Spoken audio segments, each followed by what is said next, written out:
ಈ ಲಾಕ್ ಮಾಡಿಸ್ತೀವಿ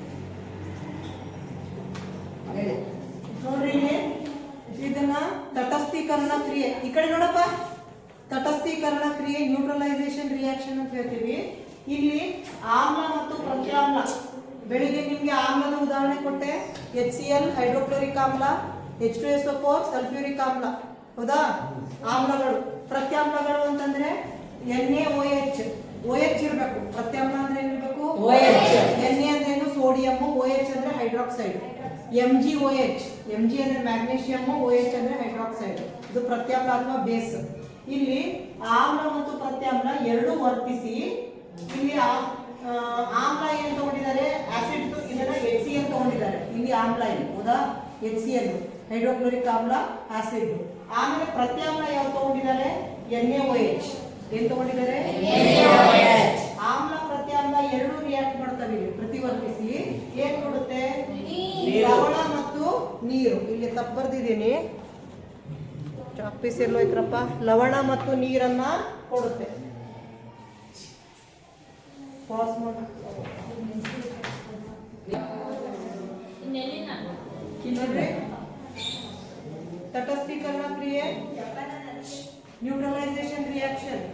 ಆಮ್ಲ ಹೈಡ್ರೋಕ್ಲೋರಿಕ್ ಆಸಿಡ್. ಆಮ್ಲ ಅಂದ್ರೆ ಹೈಡ್ರೋಕ್ಲೋರಿಕ್ ಆಸಿಡ್ ಪ್ಲಸ್ ಪ್ರತ್ಯಾಮ್ಲ ಅಂದ್ರೆ NaOH ಸೋಡಿಯಂ ಹೈಡ್ರಾಕ್ಸೈಡ್. ಈ ಕಡೆ ನೋಡಮ್ಮ, ಸೋಡಿಯಂ ಹೈಡ್ರಾಕ್ಸೈಡ್. Na ಅಂದ್ರೆ ಸೋಡಿಯಂ, OH ಅಂದ್ರೆ ಹೈಡ್ರಾಕ್ಸೈಡ್. ಸೋಡಿಯಂ ಹೈಡ್ರಾಕ್ಸೈಡ್ ಮತ್ತೆ HCl ಆಮ್ಲ ಪ್ರತ್ಯಾಮ್ಲ ವರ್ತಿಸಿ NaCl. ಈ Na ಮತ್ತು ಈ Cl ಒಟ್ಟಾಗುತ್ತೆ. Na ಅಂದ್ರೇನು? ಸೋಡಿಯಂ. Cl ಅಂದ್ರೆ ಸೋಡಿಯಂ ಕ್ಲೋರೈಡ್ ಅಂದ್ರೆ ಉಪ್ಪು, ಲವಣ ಅಂತ ಹೇಳ್ತೀವಿ. ಸೋಡಿಯಂ ಕ್ಲೋರೈಡ್ ಅಂದ್ರೇನು? ಲವಣ ಮತ್ತು ನೀರು. ನೋಡ್ರಿ, ಲವಣ ಮತ್ತು ನೀರನ್ನ ಉಂಟು ಮಾಡುವುದಕ್ಕೆ ತಟಸ್ಥೀಕರಣ ಕ್ರಿಯೆ ಅಂತ ಹೇಳ್ತೀವಿ. ಇಲ್ಲಿ ಆಸಿಡ್ ನ ಸ್ಟ್ರಾಂಗ್ ಇರುತ್ತಲ್ಲ, ಆಸಿಡ್ ಗೆ ಬೇಸ್ ಹಾಕಿದ್ರೆ ಅದು ನ್ಯೂಟ್ರಲೈಸ್ ಆಗುತ್ತೆ. ಇಂಗ್ಲಿಷ್ ಅಲ್ಲಿ ಒಂದ್ಸತಿ ಹೇಳ್ತೀನಿ, when acid reacts with base, acid ಅಂದ್ರೆ hydrochloric acid is reacting with base NaOH, then it forms salt and water. This is called neutralization reaction. Na will combine with Cl, this H and HO becomes H2O. ಆಯ್ತಾ? ಆಮ್ಲ HCl, ಪ್ರತ್ಯಾಮ್ಲ sodium hydroxide ಎರಡು reaction ಮಾಡಿ NaCl ಅಂದ್ರೆ sodium chloride, ಒಂದು ಲವಣ plus ನೀರು. Pass ಮಾಡಿ. ಇಲ್ಲಿ ನೋಡಿ, ನೀರಿನಲ್ಲಿ ಆಮ್ಲೀಯ ವಿದ್ಯುತ್ತನ್ನು ಪ್ರವಹಿಸುತ್ತಿರುವುದು.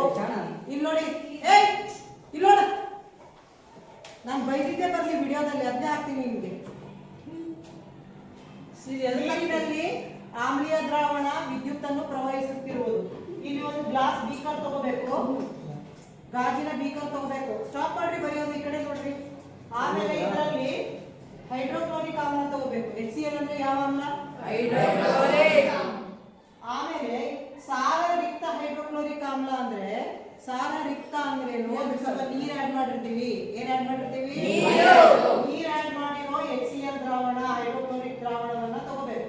ಇಲ್ಲಿ ಒಂದು ರಬ್ಬರ್ ಕಾರ್ಕ್ ತಗೋಬೇಕು. ಆ ರಬ್ಬರ್ ಕಾರ್ಕ್ಗೆ ಎರಡು ಮೊಳೆಗಳನ್ನ, ನೇಲ್ಸ್ ಅನ್ನ ಫಿಕ್ಸ್ ಮಾಡಬೇಕು. ಹೌದಾ? ಎರಡು ನೇಲ್ಸ್ ಫಿಕ್ಸ್ ಮಾಡಿ ಈ ತುದಿಗೆ ವಯರು, ಸ್ವಿಚ್ಚು, ಬಲ್ಬು, ಬ್ಯಾಟ್ರಿನ ಕನೆಕ್ಟ್ ಮಾಡಬೇಕು. ಯಾಕೆ ಕನೆಕ್ಟ್ ಮಾಡಬೇಕು? ಯಾಕಂದ್ರೆ ಈ ತರ HCl ದ್ರಾವಣದ ಮೂಲಕ ನಾವು ವಿದ್ಯುತ್ತನ್ನ ಹರಿಸಬೇಕು, ಎಲೆಕ್ಟ್ರಿಸಿಟಿಯನ್ನ ಹರಿಸಬೇಕು. ಎಲೆಕ್ಟ್ರಿಸಿಟಿಯನ್ನ ಹರಿಸಿದಾಗ ಇದರಲ್ಲಿ 6 ವೋಲ್ಟ್ ಬ್ಯಾಟರಿ ತಗೋಬೇಕು. 8 volt battery, 6 volt battery, bulb, switch, ಇದೆರಡು ಇದು ಮೊಳೆಗಳು. ಇದರಲ್ಲಿ ನಾವು ವಿದ್ಯುತ್ ಅನ್ನ ಹರಿಸಿದಾಗ HCl ಏನಿರುತ್ತಲ್ಲ, ಬ್ರೇಕ್ ಹಾಕೊಂಡು ಹೋಗುತ್ತೆ. HCl ಬ್ರೇಕ್ ಹಾಕೊಂಡು H+ ಅಯಾನ್ ಹಾಕೊಂಡು ಹೋಗುತ್ತೆ. ಏನಾಗುತ್ತೆ? H+ ಅಯಾನ್ ಇದರಲ್ಲಿ ಉತ್ಪತ್ತಿ ಆದಾಗ ಇಲ್ಲಿ ಬಲ್ಬ್ ಏನಾಗುತ್ತೆ? ಗ್ಲೋ ಆಗುತ್ತೆ, ಬಲ್ಬ್ ಉರಿಯುತ್ತೆ. ಹೌದಾ? ಆಮೇಲೆ ನಾವೇನ್ ಮಾಡ್ತೀವಿ ಅಂದ್ರೆ ಇದಕ್ಕೆ ಇನ್ನೊಂದು ಸ್ವಲ್ಪ ನೀರ್ ಆಡ್ ಮಾಡ್ತೀವಿ. ಏನ್ ಮಾಡ್ತೀವಿ? ನೀರ್ ಆಡ್ ಮಾಡ್ದಂಗೆ HCl ಜಾಸ್ತಿ ಹೊಡಿತಾ ಹೋಗುತ್ತೆ. ಜಾಸ್ತಿ ಹೊಡಿತಾ ಹೋದಾಗ H+ ಅಯಾನ್ಗಳ ಸಂಖ್ಯೆ ಏನಾಗುತ್ತೆ? ಹೆಚ್ಚಾಗುತ್ತೆ. H+ ಅಯಾನ್ಗಳ ಸಂಖ್ಯೆ ಹೆಚ್ಚಾದಂಗೆ ಬಲ್ಬ್ ಇನ್ನೂ ಏನಾಗುತ್ತೆ? ಜಾಸ್ತಿ. ಅರ್ಥ ಆಯ್ತಾ? ಸೊ ಇಲ್ಲಿ ಏನ್ ಅರ್ಥ ಮಾಡ್ಕೋಬೇಕು ಅಂದ್ರೆ H+ ಅಯಾನ್ಗಳು ಏನ್ ಮಾಡ್ತವೆ, ವಿದ್ಯುತ್ತನ್ನ ಹರಿಸ್ತವೆ. ಗೊತ್ತಾಯ್ತಾ? ಇಲ್ಲಿ ನೋಡ್ರಿ ಇಂಗ್ಲಿಷ್ ಅಲ್ಲಿ ಹೇಳ್ತೀನಿ, acid solution conducting electricity. So this is hydrochloric acid.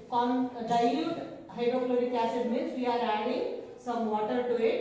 We are taking a beaker, then rubber cork, 2 nails.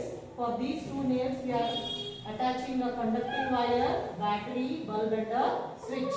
When you put on the switch, the HCl, if you add water, the HCl breaks down into H+ ion and Cl- ion.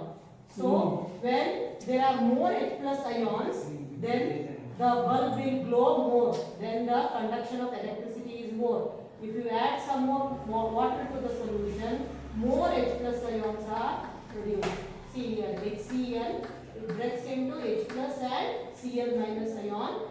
As there is production of more H+ ion, there is flow of more electricity and the bulb will glow more.